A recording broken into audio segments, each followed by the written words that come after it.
Hello, friends, and welcome to the Exams Made Simple. So, we are back again with the Hindu Complete Newspaper Analysis for 14th of February 2025. 14 फरवरी 2025 का the Hindu newspaper analysis देखेंगे। शुरू करेंगे बहुत सारे important news articles के साथ जिनको हम डिस्कस करने वाले हैं। आपको बता दूं, ज्वाइन करने से पहले आप लोग प्लीज़ लाइक एंड शेयर ज़रूर करिए। लाइक कर पता नहीं क्यों नहीं आप लोग नहीं करते, कंटेंट तो अच्छा है फिर भी आप लोग लाइक नहीं करते। अगर कोई कारण है लाइक ना करने का तो बता दीजिए, मैं उसको सुधार करने की कोशिश करूँगा। Please do that from your and. Like कर सकते हैं तो करिएगा ज़रूर। दूसरी चीज़, करंट अफेयर्स की रिवीजन सीरीज हमने स्टार्ट किया, तो अगर आप ज्वाइन करना चाहते हैं तो टेम्स आईएएस के ऐप से उसको ज्वाइन भी कर सकते हैं। अभी मैंने ऑलरेडी उसमें 4 से 5 लेक्चर 7 लेक्चर सॉरी एंड उसके अलावा इकोनॉमिक सर्वे प्लस जो बजट है उसका आपका पूरा अपना पीडीएफ बना के अपलोड कर दिया है, पूरे इकोनॉमिक सर्वे का, नॉट जस्ट द समरी, पूरी बुक का। ठीक है ना?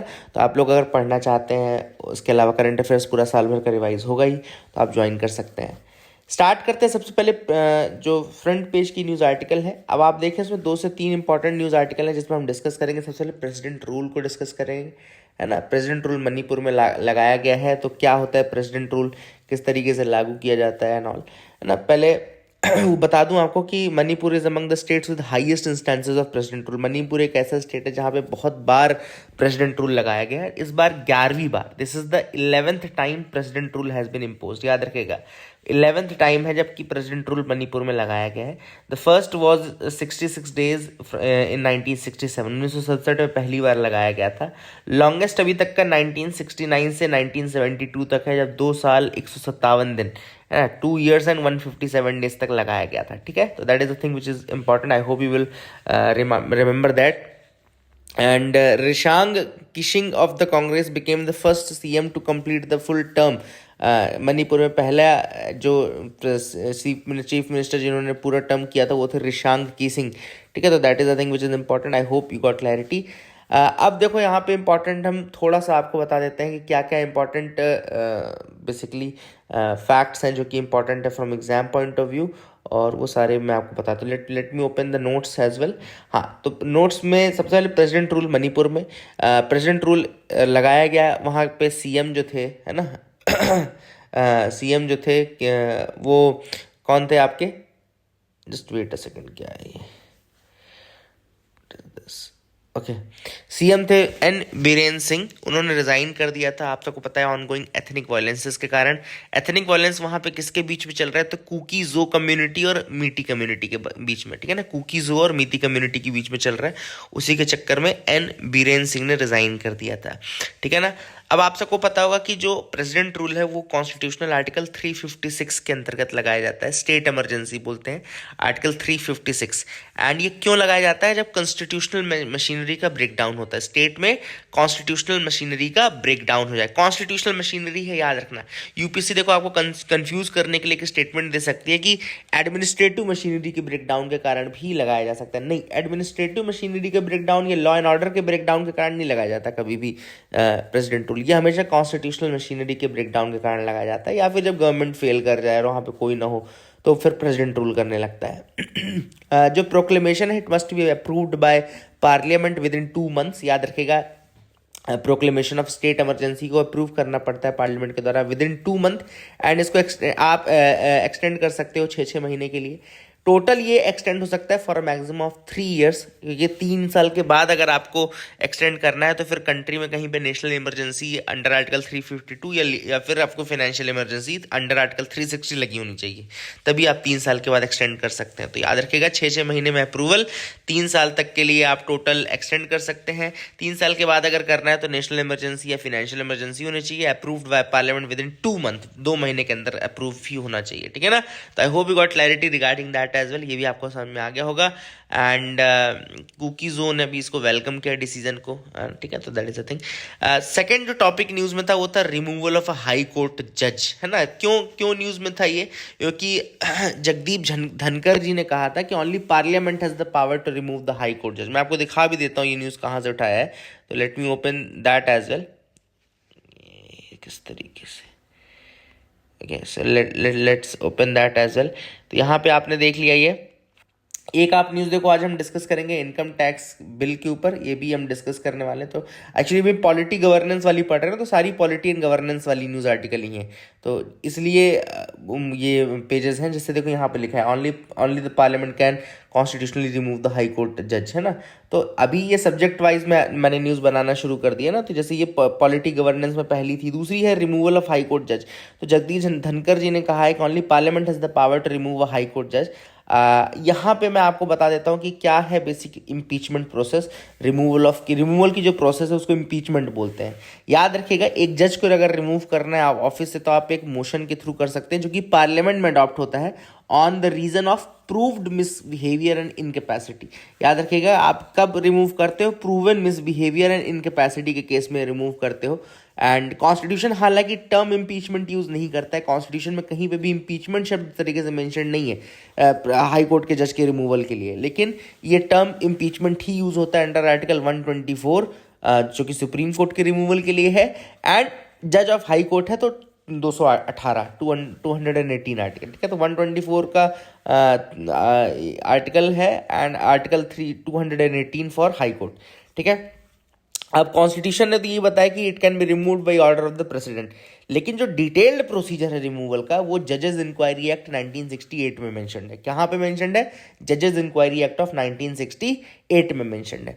तो अगर आपसे कोई पूछे कि इम्पीचमेंट की पूरी प्रोसेस कॉन्स्टिट्यूशन में मेंशन्ड है, तो नहीं, इम्पीचमेंट की पूरी प्रोसेस इम्पीचमेंट की नहीं मेंशन्ड है वहाँ पे, वो जजेस इंक्वायरी एक्ट 1968 में मेंशन्ड है।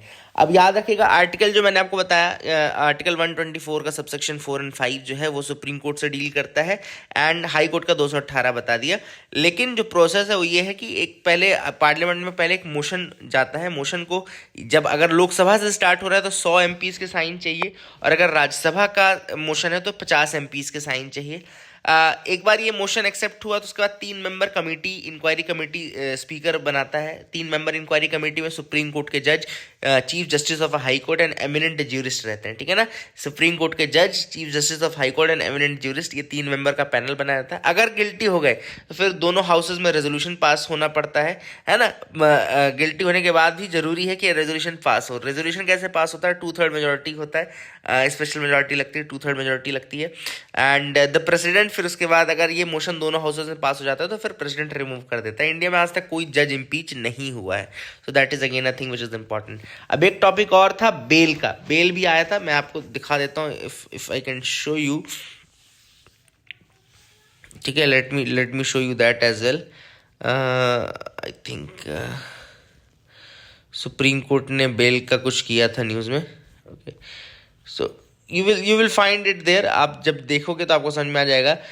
सुप्रीम कोर्ट ने बेल के ऊपर कुछ किया, रिजेक्ट की है या कुछ ऐसा किया था।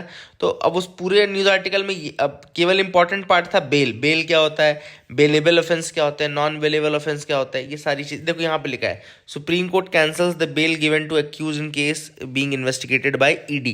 तो ठीक है, बाकी न्यूज़ तो आपको नहीं जानना, लेकिन बेल क्या होती है और टाइप्स ऑफ बेल क्या होता है ज़रूरी है। देखो लिखा है supreme court cancelled bail granted to a money laundering case. यहाँ पे टाइप्स ऑफ बेल पहले बता दूं आपको। रेगुलर बेल जो कि ग्रांट होती है अंडर आर्टिकल सेक्शन 430। अच्छा, अभी जैसे यहाँ पे सीआरपीसी लिखा है तो इसको आप करेक्ट कर लीजिएगा एक बार। अभी तो चूंकि बीएनएस और बीएनएसएस आ गया है ना, तो उसको बीएनएस और बीएनएसएस के अंतर्गत ही पड़ेगा। चूंकि मुझे पुराना याद है इसलिए उसमें नोट्स में पुराना लिखा हुआ है ना। तो that is the thing which is there. Regular bail होती है, एक एंटीसिपेटरी बेल होती है। रेगुलर बेल मतलब जो कस्टडी में है ऑलरेडी उसको। एंटीसिपेटरी बेल उसको मिलती है जो अरेस्ट होने वाला है, अरेस्ट होने से पहले ही वो अप्लाई कर सकता है बेल के लिए, बिफोर द अरेस्ट, उसको एंटीसिपेटरी बेल बोलते हैं, ठीक है ना। एक इंटरिम बेल होती है जो कि टेम्पररी बेल होती है before a final decision is made. And एक होती है डिफॉल्ट बेल। डिफॉल्ट बेल बहुत इंपॉर्टेंट है, इसको स्टैट्यूटरी बेल भी कहा जाता है। ये ग्रांट की जाती है अगर इन्वेस्टिगेशन टाइमली कंप्लीट नहीं हुआ, मतलब कि अगर चार्जशीट टाइमली फाइल नहीं की गई है 60 दिन या 90 दिन के अंदर, तो फिर ये डिफॉल्ट बेल बाय डिफॉल्ट मिल जाती है, ठीक है ना। बेलेबल ऑफेंस और नॉन बेलेबल ऑफेंस में क्या डिफरेंस होता है? तो बेलेबल ऑफेंस होता है मतलब कि आपके पास राइट टू बेल होता है ना। और आपको जो इन्वेस्टिगेटिंग ऑफिसर होता है वही बेल दे देता है ना, बेलेबल ऑफेंस में। नॉन बेलेबल ऑफेंस फिर कोर्ट तक जाता है, ठीक है ना, मतलब कि उसमें इन्वेस्टिगेटिंग ऑफिसर आईओ आपको नहीं दे पाता, आपको फिर कोर्ट तक जाना पड़ता है, वहां से आपको बेल मिलती है। अब ऐसा मत सोच लेना कि नॉन बेलेबल ऑफेंस में कभी बेल ही नहीं मिलती, नहीं मिलती है, लेकिन कोर्ट के डिस्क्रिप्शन पे मिलती है। बेलेबल ऑफेंस में आपका राइट टू बेल होता है, आपके पास राइट होता है, अधिकार होता है कि आपको बेल मिल जाए, ठीक है ना। That is a thing which is important. I hope you got clarity. अब एडहॉक जजेस न्यूज में थे तो वो भी बता दो, सुप्रीम कोर्ट ने अलाउ किया है एडहॉक जजेस को अंडर 224A। तो आर्टिकल याद रखिएगा, जब हाई कोर्ट में एडहॉक जजेस आते हैं तो आर्टिकल 224A के अंतर्गत आते हैं। And this is to reduce the judicial backlog, judicial backlog को रिमूव करने के लिए। एंड रिटायर्ड हाई कोर्ट जजेस को टेम्पररी जजेस के रूप में अपॉइंट किया जाता है, रिटायर्ड हाई कोर्ट जजेस को टेम्पररी जजेस के रूप में अपॉइंट किया जाता है। एंड ये तभी अपॉइंट पॉसिबल है जब प्रेसिडेंट एग्री करे एंड सीजीआई रिकमेंड करे, मतलब सीजीआई के रिकमेंडेशन पे और प्रेसिडेंट के एग्रीमेंट पे ही ये मतलब जो एडहॉक जजेस हैं वो आते हैं। और ये तभी यूज़ होता है रेयर केसेस में, जब वैकेंसीज बहुत ज़्यादा हो या फिर केस पेंडेंसी बहुत ज़्यादा हो। That is a thing. इसका फ़ायदा ये है कि ये बैकलॉग, केस बैकलॉग को रिड्यूस कर सकता है। एक्सपीरियंस जज होते हैं, इसलिए परमानेंट सैलरी ऐड करने के अलावा ही आप काम निकाल सकते हैं। लेकिन कॉन्स ये कि टेम्परेरी सोल्यूशन है, कई बार क्या होता है फिर नए अपॉइंटमेंट्स नहीं हो पाते because of this and that, और रेगुलर जुडिशियल अपॉइंटमेंट को अंडरमाइन करता है, वो इसका सबसे बड़ा नुकसान है। तो that is the thing which is there. I hope you got clarity. अब इकोनॉमी की न्यूज आर्टिकल में आते हैं, फ्रंट पेज में मैंने आपको दिखाया था इनकम टैक्स बिल। तो इनकम टैक्स बिल 2025 है, जो कि बहुत सारी पावर दे रहा है to the tax officials for surveillance on the tax payers. तो याद रखिएगा, इस बार इसका सबसे बड़ा क्रिटिक ये है कि इस बार it is giving sweeping powers to the tax officials for surveillance on tax payers, है ना। जैसे कि टैक्स अथॉरिटीज इस बार मेल एक्सेस कर सकते हैं, WhatsApp messages, social media to check tax evasion, ये भी चेक कर सकते हैं। वर्चुअल डिजिटल स्पेस बेसिकली एक इंट्रोड्यूस किया गया which expands the power to investigate online transactions. Virtual digital space को भी मतलब इंट्रोड्यूस किया गया कंसेप्ट को।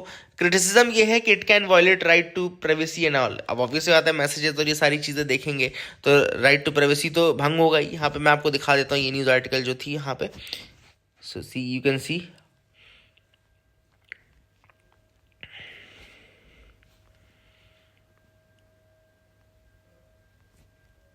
मैं आपको दिखा देता हूँ लोगों, ठीक है। तो ये याद रखिएगा, दैट वाज आल्सो न्यूज़। अब बात कर लेते हैं अडानी ग्रीन के एग्जिट से फ्रॉम श्रीलंका। अडानी ग्रीन ने अपना $442 मिलियन का प्रोजेक्ट विड्रॉ कर लिया है रिन्यूएबल एनर्जी का फ्रॉम श्रीलंका, बिकॉज ऑफ वहाँ की लीगल और इन्वायरमेंटल कंसर्न्स के कारण, ठीक है। तो दैट इज अ थिंग, ये भी आप याद रख सकते हैं, ठीक है। WHO की कैंसर मेडिसिन स्कीम इंट्रोड्यूस की है। WHO ने लॉन्च किया एक नया प्रोग्राम जिसका नाम है कैंसर मेडिसिन स्कीम। तो याद रखिएगा, अगर आपसे पूछता है कोई कि कैंसर मेडिसिन स्कीम किसकी, तो WHO की है। इसके अंतर्गत वो क्या करेंगे, फ्री कैंसर मेडिसिन देंगे to the children in low income countries. याद रखिएगा, लो इनकम कंट्रीज में बच्चों को फ्री कैंसर मेडिसिन दी जाएगी। और ये इसका पहला शिपमेंट जाएगा Mongolia, Uzbekistan, Nepal, Ecuador, Jordan, Zambia. Target है इनका ल्यूकेमिया यानी कि ब्लड कैंसर जो होता है, और ब्रेन ट्यूमर्स, ठीक है ना। ल्यूकेमिया ब्लड कैंसर होता है और ब्रेन ट्यूमर, ठीक है ना। These are most common in children. इसी के लिए जो आपकी लो इनकम कंट्रीज है वहाँ पे फ्री कैंसर मेडिसिन दी जाएंगी under the WHO cancer medicine scheme, ठीक है। बात करते हैं एडिटोरियल पार्ट की। तो मैं late me show you the editorials first. पहले मैं आपको एडिटोरियल आज के दिखा देता हूँ कौन कौन से हैं न्यूज़ में। तो यहाँ पे अच्छा, पहले एक और टॉपिक दिखाता हूँ, fetus in fetu. What is fetus in fetu, क्या होता है फीटस इन फेटू। देखो, अभी एक केस आया था, क्यूरियस केस आया था, जहाँ पे फीटस के अंदर एक और फीटस मिला है। तो that is actually fetus in fetu. तो it's a rare congenital condition, एक ये प्रॉब्लमैटिक कंडीशन है। And this condition occurs when a malformed fetus developed inside another fetus. मतलब जब एक फीटस के अंदर एक मैल फॉर्म्ड फीटस और डेवलप होने लगता है, उसको बोलते हैं हम fetus in fetu. And this is a rare congenital anomaly which was detected recently, है ना। याद रखिएगा, सोनोग्राफी में ही डिटेक्ट हो गया। फीटस इन फेटू का मतलब क्या होता है, मतलब एक फीटस लाइक मास जो होता है वो डेवलप होने लगता है within the body of another foetus. Monozygotic twin pregnancy में मेजरली होता है, जब जैसे ट्विन्स भी तो एक ही जाइगोट से निकलते हैं, दोनों अलग सेपरेट हो जाते हैं, ठीक है। तो अब क्या होता है, जब वो प्रॉपर नहीं हो पाता है, जो मोनोजाइगोटिक ट्विन प्रेगनेंसी अगर वो सक्सेसफुल नहीं हो रही है, तो क्या होता है कई बार वो फीटस का मास एक दूसरे फीटस के अंदर ही रैप हो जाता है और उसी के अंदर डेवलप होना शुरू हो जाता है। अंडर डेवलप्ड रहता है, हालांकि अनरैप्ड रहता है दूसरे फीटस के अंतर्गत। तो फिर उसको अभी इस बार यही हुआ, डिलीवरी कराई गई, उसको रिमूव किया गया दूसरे फीटस को, एंड दैट वाज सक्सेसफुल, है ना। तो ये याद रखेगा, फीटस इन फेटू याद रखेगा। मलेरिया न्यूज़ में था, तो मलेरिया के बारे में थोड़ा सा आपको पहले बता दूं, फिर एडिटोरियल पार्ट में आएंगे।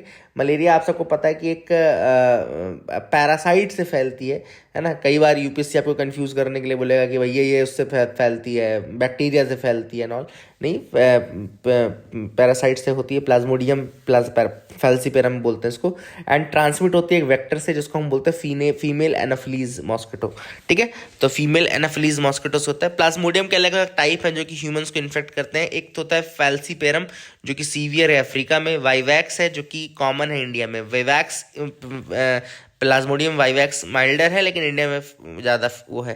एंड प्लाज्मोडियम ओवेल है, प्लाज्मोडियम मलेरिए है, एंड नॉलेसी है, दे आर लेस कॉमन, ठीक है ना। मॉस्किटो बाइट इंजेक्ट करता है sporozoites into the blood stream, sporozoites को इंटर कर देता है, एंड पैरासाइट ट्रेवल करते हैं टू द लीवर, मल्टीप्लाई करते हैं, रेड ब्लड सेल्स में इंटर कर जाते हैं, ठीक है।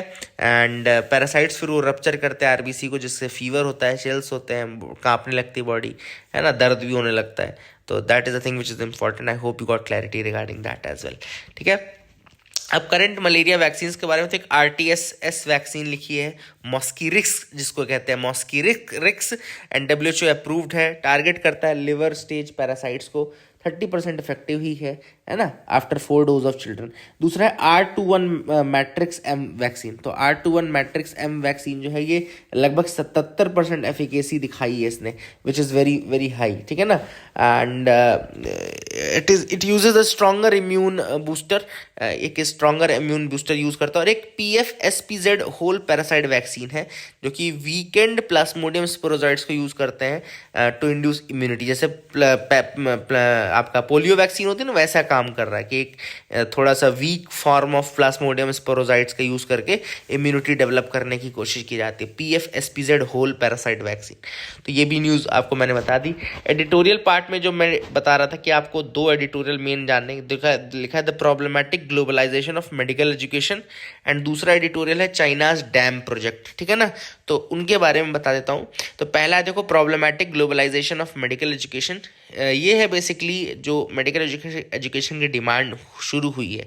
इंडिया में लगभग 23 लाख स्टूडेंट हैं जो कि compete करते हैं मेडिसिन सीट्स के लिए, बट बहुत कम लोग को ही मिलती है ना, नीट के थ्रू होता है एग्जाम, आप सबको पता है। बहुत सारे इंडियंस, लगभग 20,000 से ज़्यादा इंडियंस जो है फिर वो मेडिकल एजुकेशन पढ़ने Russia, Ukraine, Kazakhstan, Philippines, China, Mauritius, Nepal, ऐसी कंट्रीज में जाते हैं, ठीक है ना। तो अब दिक्कत क्या है कि इससे जो क्वालिटी कंसर्न है वो शुरू हो जाते हैं, क्योंकि बहुत सारी फॉरेन यूनिवर्सिटीज़ जो हैं वो इंग्लिश मीडियम प्रोग्राम्स ऑफर करती हैं, बट उनका क्वालिटी कंट्रोल बहुत इनकन्सिस्टेंट है ना। और यूक्रेन के हो गए, जैसे रशिया के हो गए, यहाँ पे बहुत ज़्यादा अच्छी पढ़ाई नहीं मानी जाती है इंडिया के केस में। तो इंडिया इसीलिए यहाँ पे बहुत सारे जो स्टूडेंट्स आते हैं वापस फिर यूक्रेन और रशिया से डॉक्टर बन के, उनको यहाँ पे लाइसेंसिंग और ये सारी चीज़ें नहीं मिल पाती हैं। देन यहाँ पे भी इनको क्लियर करना पड़ता है फॉरेन मेडिकल ग्रेजुएट एग्जामिनेशन, है ना। एंड ग्लोबल ट्रेंड यही देखा गया है, this is not just a global south phenomena, बल्कि बहुत स्टूडेंट हैं जो कि यूरोप से भी आते हैं, केवल ग्लोबल साउथ की बात नहीं चल रही है, ठीक है ना। And that is the thing which is important. And जैसे वॉर्सो में, पोलैंड में, वहाँ पे भी पॉलिश और इंग्लिश दोनों प्रोग्राम चलते हैं। ऑथर ने मेन वही बोला कि बाहर की कंट्रीज़ में कैसा क्वालिटी है वो एक तो श्योर शॉट नहीं रहता है, दूसरा हमारा जो मेडिकल एजुकेशन है काफ़ी हाई, मतलब वो है, हालांकि पढ़ाई बेस्ड है, काफ़ी ज़्यादा पढ़ना पड़ता है, लेकिन फिर भी यहाँ का जो नॉलेज है वो डिफरेंट लेवल पे रहता है, ठीक है। और बाकी जगहों पे आप पैसा दे करके एजुकेशन एडमिशन ले लेते हो तो बहुत आपके टैलेंट बेस्ड नहीं रहता है, ठीक है ना। तो that is the thing which is important. I hope you got clarity. हालांकि बजट 2025 में अच्छी बात यह है कि लगभग 1.1 लाख, मतलब 1.1 लाख नए मेडिकल सीट्स एक 10 साल में बनाने की बात की गई है। और 2026 तक 10,000 सीट्स ऐड करने की बात की गई है। ठीक है, तो that will reduce the pressure. Globalisation of medical education जो है वो अपॉर्चुनिटी तो है लेकिन चैलेंज भी है साथ ही साथ, क्योंकि क्वालिटी चैलेंजेस, और अगर मेडिसिन में अगर स्टैंडर्ड प्रॉपर नहीं रहा तो वो that will be detrimental for life, है ना। तो दैट इज अ थिंग। दूसरा ऑथर ने कहा चाइना का जो डैम प्रोजेक्ट है, अब आप सबको पता है यारलंग सांगपो रिवर जो कि ब्रह्मपुत्रा बन जाती है जब भारत में इंटर करती है, और जब बांग्लादेश में करती है तो जमुना बन जाती है। तो एक वहाँ पे 3 गॉर्जस डैम से भी बड़ा डैम चाइना जो है वो बनाने वाला है यारलंग सांगपो पे। मैसिव हाइड्रो इलेक्ट्रिक डैम बनाने वाला है। एंड चाइना का 14th 5 ईयर प्लान जो है वो 2021 से 2025 तक चलेगा, एंड उसी के अंतर्गत उसने इसको अप्रूवल दिया है। चाइना कार्बन न्यूट्रलिटी अचीव करना चाहता है बाय 2060, उसका भी एक उन्होंने ये भी एक रीज़न दिया है। एंड दिक्कत क्या होगी इससे कि इंडिया का बहुत सारा पानी जो है ब्रह्मपुत्रा का वो हो सकता है कंसर्न, वाटर सिक्योरिटी एक कंसर्न हो जाएगा। दूसरा, चूंकि इंडिया लोअर राइपेरियन स्टेट है, नीचे आता है, तो चाइना इसका मिसयूज़ भी कर सकता है, पानी रोक करके बाद में इसके कोर्स को चेंज करके असम में फ्लड ला सकता है, ये सारी चीज़ें। तो वाटर फ्लो हो सकता है, एक तो पहला तो रिड्यूस्ड वाटर फ्लो होगा क्योंकि ऑब्वियसली डैम बनाएगा इतना बड़ा और इंडिया डाउनस्ट्रीम रीजन है। Then formal water sharing agreement है नहीं इंडिया और चाइना के बीच में, तो रेगुलेशन भी कठिन होगा। दूसरा, जियोपॉलिटिकल, क्योंकि वाटर सप्लाई को वेपनाइज किया जा सकता है, तो चाइना वेपनाइज कर सकता है वाटर सिस्टम को, ठीक है ना। एंड अरुणाचल प्रदेश के बहुत पास है ये डैम, इसलिए ये भी एक इम्पॉर्टेंट इशू हो जाएगा, क्योंकि अरुणाचल प्रदेश ऑलरेडी उनके लिए डिस्प्यूटेड है, हमारे लिए नहीं है लेकिन उनके लिए तो डिस्प्यूटेड है। इन्वायरमेंटल रिस्क भी हैं, क्योंकि ऑब्वियसली बात है डैम इंड्यूस्ड अर्थक्वेक भी होते हैं, तो सिस्मिकली एक्टिव रीजन है ऑलरेडी, तो डैम वैम टूट टाट गया तो फिर और दिक्कत हो जाएगी। ठीक है, तो I hope you got clarity. Then flora and fauna को डिसरप्शन होगा, है ना। तो all these things are there. Author ने तो सोल्यूशन दिए, जैसे कि चाइना के साथ इंगेज करने की जरूरत है, वाटर शेयरिंग एक एग्रीमेंट फॉर्मल आप बना लो, और इंटरनेशनल फोरम्स का यूज़ करो, रेज करो वहाँ पे अपने कंसर्न्स को, ठीक है ना। जैसे कि यूएन का एक वाटर कोर्स कन्वेंशन है, इंडिया और चाइना दोनों इसके सिग्नेटरी नहीं है, लेकिन अब इंडिया को ज़रूरत है कि ऐसे इंटरनेशनल फोरम्स में आप इसको उठाएं। So that was it for the day friends. I hope you like the video. Please like and subscribe. Keep loving us, keep sharing us. Thank you, have a nice day.